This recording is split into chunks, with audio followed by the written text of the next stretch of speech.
Adlershof kennen die meisten Berlinerinnen und Berliner vom Blick aus dem S-Bahn-Fenster, wenn sie zum Flughafen Schönefeld fahren. Adlershof, das liegt im Südosten von Berlin und zugegebenermaßen ist es nicht gerade vollgepackt mit Sehenswürdigkeiten. Aber hier gibt es einiges zu sehen, denn hier wird an der Zukunft unseres Planeten geforscht.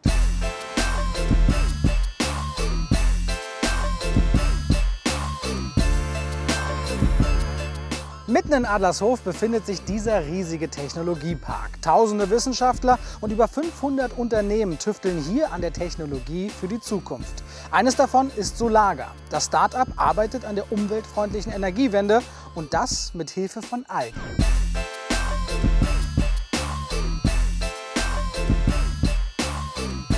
Mein Name ist Johann Bauerfeind, ich bin Biotechnologe und einer der Gründer von Solaga. Nun seid ihr ja hier als Solaga in Adlershof ansässig und das nicht erst seit ein paar Tagen. Was verbindet euch denn mit Adlershof? Also ich glaube, wir sind so eine typische Adlershofer Gründungsgeschichte. Wir haben hier 300 Meter weiter im Chemischen Institut von der HU Berlin angefangen, in einem ganz kleinen Labor, was innerhalb von einem Jahr auch komplett mit Algen und allem Krimskrams dann schon gefüllt war. Und konnten da unsere Idee so weit bringen, dass wir das erste Patent anmelden konnten, die ersten Unterstützer finden konnten, einen Investor überzeugen konnten, zu investieren. Und dadurch war es dann uns möglich, halt hier die Räume zu mieten und das Ganze weiterzubringen. Johann, wie genau können Algen zur Energiewende beitragen? Also Algen sind unglaublich spannend, weil sie 10-mal schneller wachsen als Pflanzen zum Beispiel. Und mit Algen kann man halt nicht nur CO2 binden, aber man kann auch Wertstoffe generieren. Das heißt, Algen können uns dazu dienen, um aus CO2 beispielsweise auch Treibstoffe zu machen. Kommen wir zu euren Luftreinigern. Wie funktioniert das denn mit Algen? Wenn man an Flussläufen spazieren geht oder so, sieht man manchmal Algen, die so abgeschlossene Materialien bilden. Sowas nennen wir in der Biotechnologie Biofilme. Und eigentlich sind Biofilme immer total verhasst, weil die sind sehr stabil und eigentlich immer da, wo man sie nicht möchte. So, wir haben aber herausgefunden, dass die Algen in diesen Biofilmstrukturen Luftschadstoffe aufnehmen. Und zwar nicht nur CO2, sondern auch gesundheitlich bedenkliche Schadstoffe, sowas wie Partikel, also sowas wie Feinstaub, Chemikalien oder sogar Stickoxide.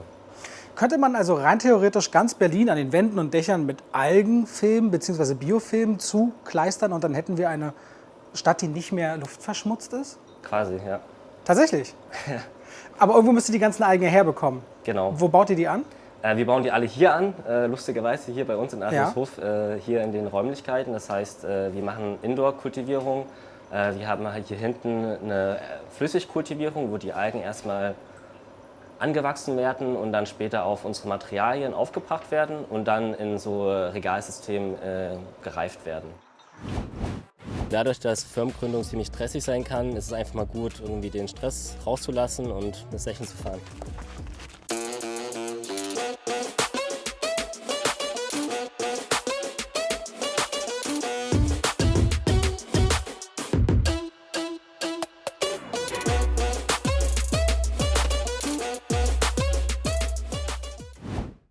Rüber zum anderen Thema Biogas bzw. Kraftstofferzeugung. Das funktioniert mit Algen und ihr habt eine Idee, wie private Haushalte sich damit versorgen können? Biogas ist eigentlich bloß ein brennbares Gas. Es besteht in der Regel aus Methan oder auch anteilig Wasserstoff und CO2 und ist brennbar. Es hat halt den einen Vorteil, dass Gase immer wesentlich einfacher speicherbar sind als jetzt zum Beispiel Energie in Form von Elektrizität, wo man halt große Akkus braucht und die sich wieder entladen und Sicherheitsprobleme hat.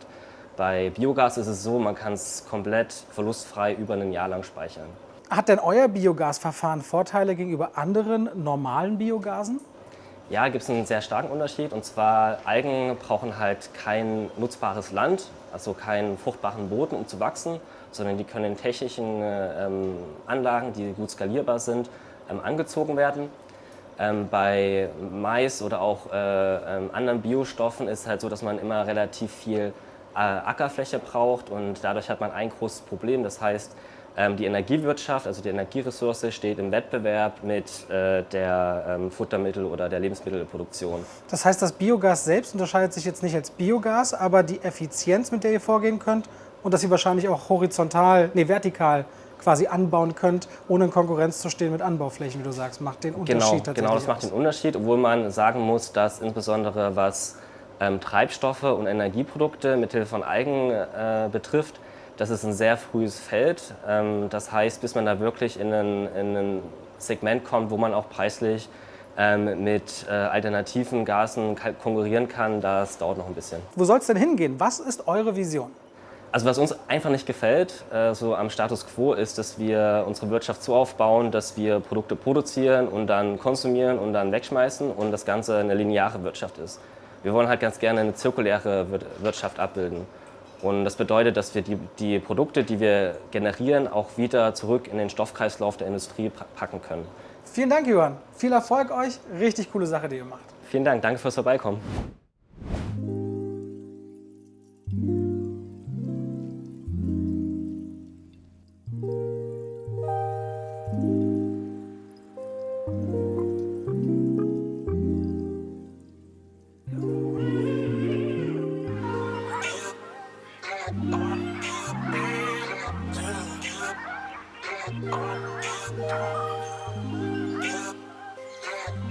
Ja, so ist super.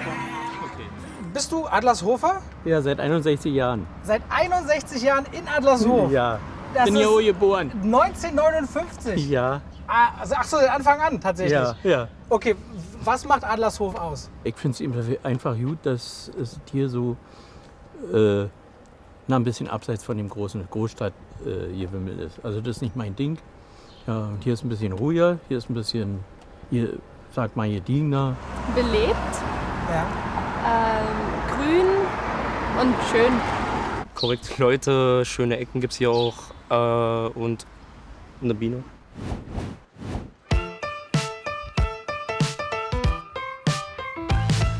...2020 funktioniert vieles online. Meetings, Banking, Dating, alles findet im Internet statt. Die Berliner Sparkasse möchte dennoch den Kontakt zu den Kundinnen und Kunden bewahren. Seit 2017 gibt es den mobilen Sparkassenbus Justaf und der hat jetzt Verstärkung bekommen und der hält auch hier in Adlershof.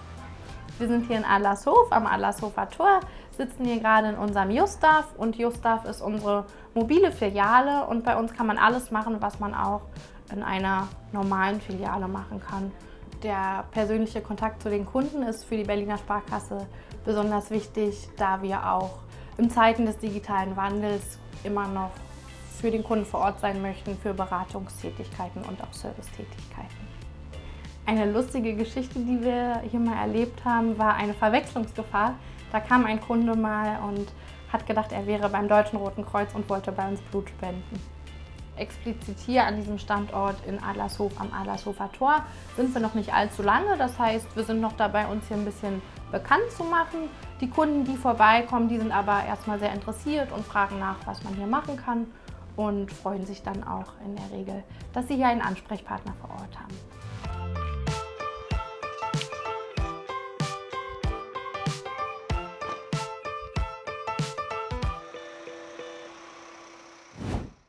Auch die Film- und Medienwelt tummelt sich hier in Adlershof. Zahlreiche Filmstudios und Produktionsfirmen haben sich hier im Industriegebiet niedergelassen. Mittendrin die Kostümzauberei. In einem Labyrinth aus bunten Stoffen und Kostümen verwandelt Inhaberin Antje Schrader Schauspieler und Privatkunden in Figuren längst vergangener Zeiten. Ich bin hier gelandet, weil ich beim Fernsehen der DDR als Kostümbildner gearbeitet habe und später dann auch in dem Fundus vom DDR-Fernsehen. Wollte mich aber dann selbstständig machen, weil ich festgestellt habe, dass ich sehr gut so eine historischen Kostüme nähen kann. Das Besondere an dem Beruf ist, dass man mit Menschen arbeiten kann und Menschen glücklich machen kann. In der Kostümzauberei findet man ungefähr 15.000 Kostümteile, angefangen vom Neandertaler über Barock bis hin zu den 80er Jahren. Die Kostüme sind hauptsächlich für Privatpersonen gemacht, private Feiern, aber wir haben auch größere Ereignisse, Stadtfeste, Volksfeste, Schloss Friedrichsfelde oder auch wie im letzten Jahr 150 Kostüme bei André Rieu. Am besten kommt man mal vorbei und schaut sich das an, kann auch mal was anprobieren, um einfach mal eine Zeitreise zu machen und sich in eine andere Person versetzen.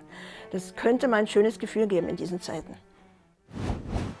Das war einfach dein Kiez aus Adlershof. Über Likes und ein Abo freuen wir uns natürlich, wenn euch die Folge gefallen hat und ebenso über Anregungen und Kritik in den Kommentaren. Bis zum nächsten Mal. Weitere Folgen findet ihr hier und hier Viel Spaß damit!